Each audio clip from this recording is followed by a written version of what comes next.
berbicara Elia. Elia itu laki-laki atau perempuan sih? Perempuan. Wah, laki itu. Enggak, perempuan dia. Menurut saya sih laki loh. Laki. Enggak, perempuan dia. Ucapkan omonganku. Dia perempuan. Tahu dari mana kalau dia perempuan? Udah, ucapkan aja omonganku, dia itu perempuan. Kamu sering ini komunikasi sama dia? Bukan, aku di setiap komal-komal aku, pendengarnya aku. Masa seorang Yesus kalian pindah fitnah? Yesus itu adalah Itu udah terus sampimu panggil dulu suruh ngomong. Kalian berbicara Yesus itu dia disalib. Pernah nggak kalian mendengarkan kata-kata si Belender kasar orang Aceh? Bentar dulu, gue panggil udah terus selamat malam pagi. Kasar omongan dia. Lalu jual beli lu diam dulu. Aku tidak suka orang yang kasar. Diam dulu ya. Udah terus selamat pagi. Pagi bro. Pagi.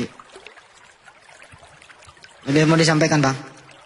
Iya, saya mau tanya nih bro terkait saksi Muhammad ketika di Gua Hira. Anda Muslim apa Kristen bang? Saya Katolik. Apa? Katolik. Katolik. Pertanyaannya apa bang?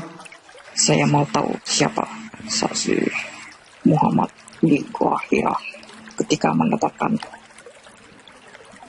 Pakai apa? Al-Quran, ketika diturunkan Al-Quran.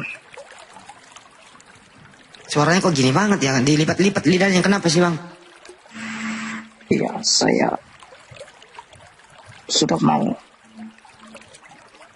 Emang udah malam bang, kita juga malam kok nggak gini-gini amat. Ya, inti pertanyaannya adalah siapa saksi Muhammad ketika di Gua Hira, ketika dia berbicara dengan malaikat Jibril. Ya udah ntar dijawab ya. Coba ngantuk. Ya gak apa-apa dijelasin lah. Dia minta saksi. Iya, baik. Jadi saksi Nabi Muhammad ketika beliau menerima wahyu itu ya Gua Hira itu sendiri.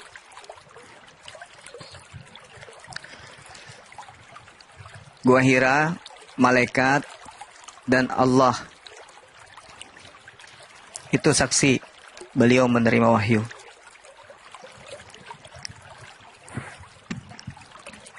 Sebagaimana Boleh saya potong pembicaraan? Sebagaimana Yesus juga bersaksi berdua, cuman bersama dengan Allah. Di dalam Yohanes 8, Yesus dan Bapa bersaksi tentang kerasulan beliau. Akulah yang menjadi saksi dan Bapa yang menjadi saksi. Aku berdua dengan Bapa menjadi saksi tentang kerasulanku. Cuman dua. Kalau Nabi Muhammad bersaksi malaikat Jibril, batu yang ada di Gua Hira, kemudian Allah, dan juga berikut istrinya Khadijah menjadi saksi kerasulan Nabi Muhammad yang Anda pertanyakan itu. Di dalam kitab Yosua 24 bisa dipercaya? Gimana? Apakah kesaksian batu bisa dipercaya? Yosua 24 nomor 27. Baca Yosua 24 nomor 27. Kata Nabi Yosua kepada seluruh bangsa itu, sesungguhnya batu inilah yang akan menjadi saksi terhadap kita. Sebab telah didengarnya segala firman Tuhan yang diucapkannya kepada kita. Sebab itu batu ini akan menjadi saksi terhadap kamu, supaya kamu jangan menyangkal Tuhanmu. Jadi di agama Yahudi batu pun bisa menjadi saksi. Batu dalam bahasa Ibrani-nya eben, batu. Berapa ayat berapa tadi? Yosua 24 nomor 27. Bahkan menurut Yesus batu bisa teriak-teriak.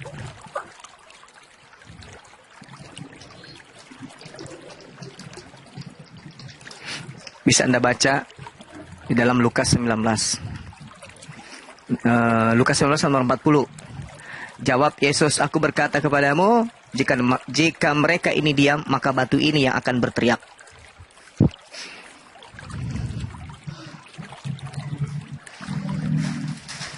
Oke. Jadi pengajaran nabi-nabi, batu itu bisa jadi saksi.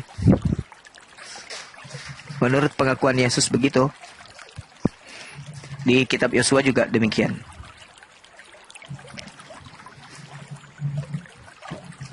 Tapi kalau di Alkitab tersebut tidak bisa dimaknai tapi terkait alegorisnya, apakah Oh, tidak di bisa. Al-Quran memakai seperti Karena itu? di dalam kitabnya orang Yahudi, keledai pun bisa berbicara.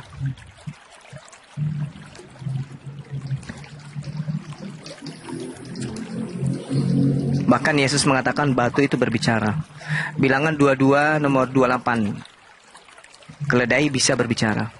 Kemudian Allah membuat keledai itu dapat bicara. Kata keledai itu kepada beliau, apa yang kulakukan terhadapmu sehingga engkau memukul aku 3 kali? Batu itu jadi saksi. Yosua 24 nomor 27. Yesus mengatakan, aku berkata kepadamu, jika mereka ini diam maka batu ini akan berteriak. Itu perkataan Yesus. Litos, teriak itu kemudian dalam bahasa Yunani disebutkan dengan kata apa? Krazo.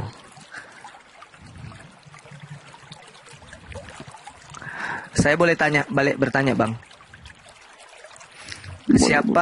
Siapa yang menjadi saksi Paulus menulis surat 14 surat yang dia tulis, siapa saksinya? Kalau dia kan mengaku bahwa Injil yang kutuliskan ini bukan dari manusia, tetapi dari Yesus Kristus. Di Galatia berapa itu teman-teman? Jadi maksud saya dalam arti lain tadi tidak ada saksi manusia ya. Siti Khadijah kan? Dia hadir di situ melihat Jibril memeluk Muhammad, mengatakan bacalah.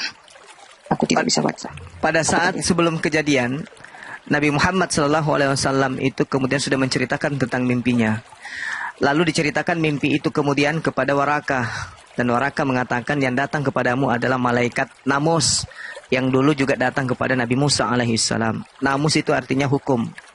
Jadi Namus yang datang kepada Nabi Musa itu datang membawa hukum.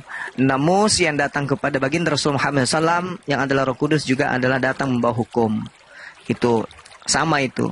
Sehingga Nabi Muhammad SAW kemudian bertahanus dalam gua Hira dan benar-benar Roh Kudus datang. Maka diperintahkanlah kemudian Iqra bismi rabbikal ladzi khalaq. Itu bisa Anda lihat di dalam Yesaya 29 nomor 12 kalau saya nggak salah. Mudah-mudahan saya tidak lupa. Tapi kan, apabila kitab itu diberikan kepada seseorang yang tidak dapat membaca dengan mengatakan baca Iqra, maka ia akan menjawab aku tidak dapat membaca. Jelas itu. Digenapi oleh baginda Rasulullah Muhammad SAW. judulnya di Yesaya itu apa?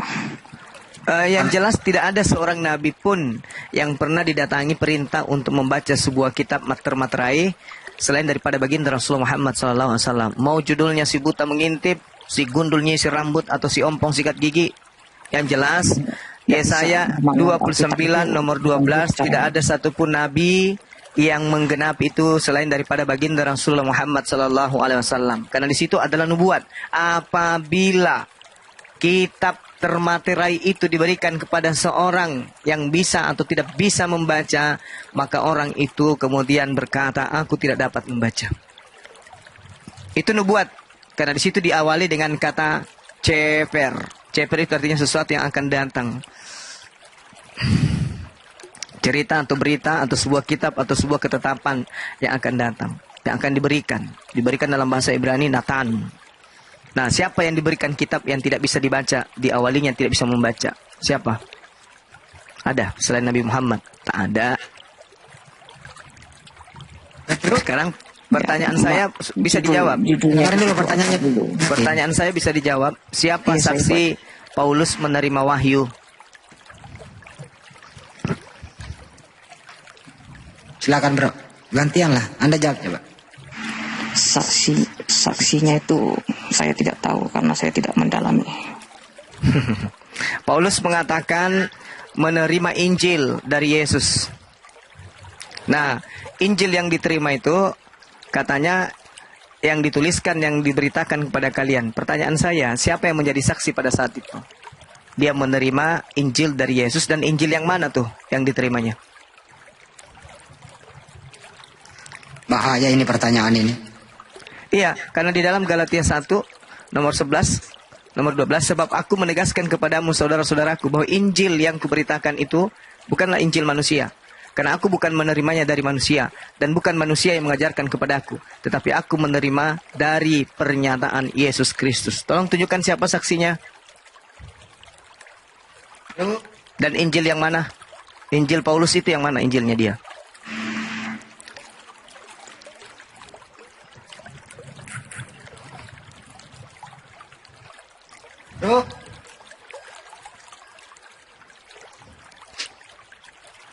Bro, jangan ditanya balik, gitu doang. Aku juga pernah nanya itu, siapa saksi waktu Paulus menulis surat dalam penjara. Kitab Roma, Filipi. Ya, banyak sekali surat ditulis dalam penjara ya. Siapa saksinya? 4 Korintus. 2 tahun loh dia menulis di dalam, kan 2 tahun di penjara dia. Pindah-pindah tempat Bang Andi. Kira-kira siapa ya? Kedua, siapa saksinya yang melihat Yesus duduk di sebelah kanan Bapak? Pakai ini Bang Andi, pertanyaannya, pakai teropong apa melihat Yesus duduk di samping kanan Tuhan? Bukankah Tuhan itu tidak bisa dilihat? Dan bukankah Tuhan itu di atas langit